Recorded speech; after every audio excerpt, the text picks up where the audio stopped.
السلام عليكم ورحمة الله. أهلا بكم متابعينا الأعزاء في قناتكم. عاجل ورسميا، بيتكوفيتش يستدعي أفضل 4 لاعبين جدد لتعزيز قوة المنتخب الجزائري.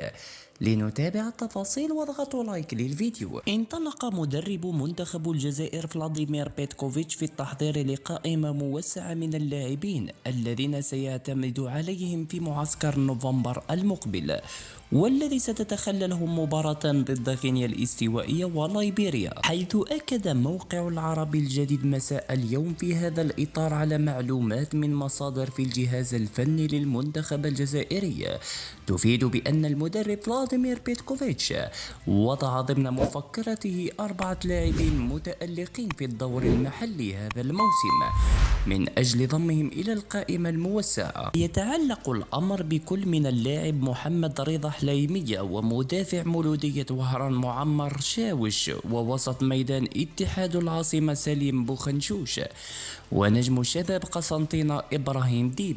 وفي الأخير شاركونا آراءكم وتعليقكم بخصوص ال4 لاعبين الذين سيمثلون المنتخب الجزائري.